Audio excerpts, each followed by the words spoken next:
The fascinating story about the Egyptians in the presidential election is less about who they're likely to vote for. Frankly, we don't have a very good predictive model. We have trends. The leading candidates in the polls have been mostly Amr Moussa, the former Arab League chief, moderate Islamist Abu al-Futuh.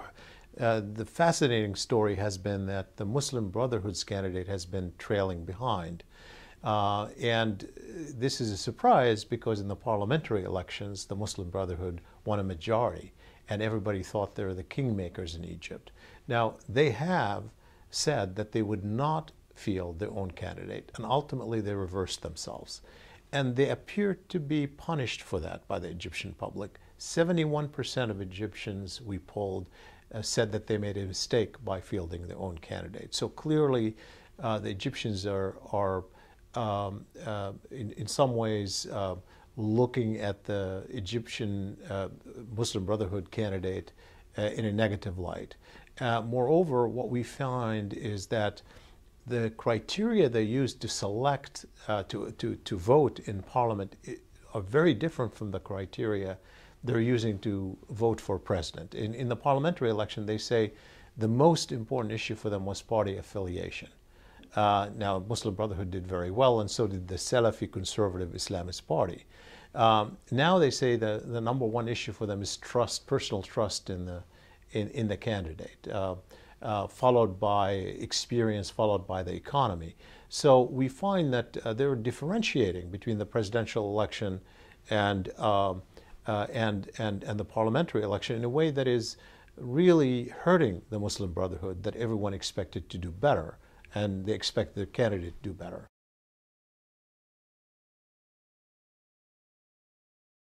While Egyptians care a lot about religion, in fact, the role of religion in politics is not identified as a major issue in their selection of presidential candidate. That's interesting. Only 8% say it is the primary issue on which they're voting. And so that is indicative. And the other thing that we find out is that the majority of Egyptians say, and they have been seeing in polls, other polls have shown that, they want the Sharia Islamic law to be a basis of Egyptian law. In this poll, over 2/3 of Egyptians say that. But when you ask them, do you favor a literal interpretation of Sharia law, including applying it to penal codes, or do you favor applying the spirit of Sharia law with adaptation to modern times, we find 83% say just the spirit of Sharia law with adaptation to modern times. So it's a far more liberal interpretation of the Sharia law. They all want Sharia law, so to speak, but the interpretation of that is far more liberal.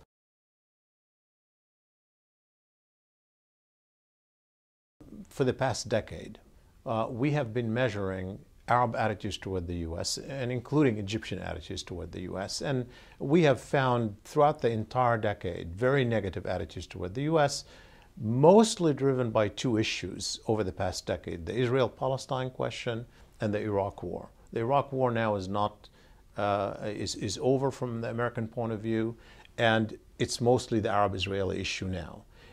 On that issue, interestingly, when President Obama got elected and came to office in 2009, in the poll we conducted in 2009, the U.S. was beginning to get more favorable marks. Obama himself had more favorable opinion than unfavorable in Egypt itself. But within a year, just by 2010, that changed completely with more unfavorable opinions, mostly according to the polling that we did over the question of Israel-Palestine, where they felt that he wasn't fulfilling his promises.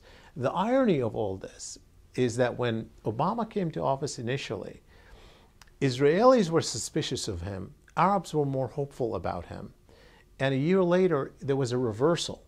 And as of February 2012, I conducted a poll in Israel among Jewish Israelis and found that a majority of Jewish Israelis preferred Obama to win against every Republican candidate.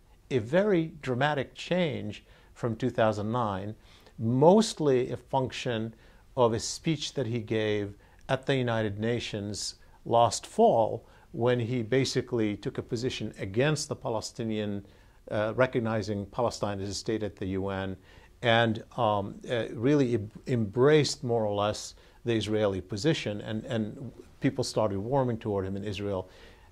Obviously, it had the opposite effect in Egypt. So in this particular poll, we find something interesting, which is that the Egyptian public, which is not following our elections very much right now, they probably don't even know who Mitt Romney is. They know who the Republican Party is. They're consumed with what's happening in Egypt every day right now. They're not paying attention to much else outside Egypt. But when you ask them, do you favor President Obama or do you favor the Republican candidate Mitt Romney, over 70% choose Romney over Obama. That is a remarkable reversal of fortune. Again, the mirror image of what's happening in Israel, in the improved Israeli attitude toward Obama, almost entirely over perceived policy toward the Israel-Palestine question. It is central for Egyptians as it is central for the Israelis.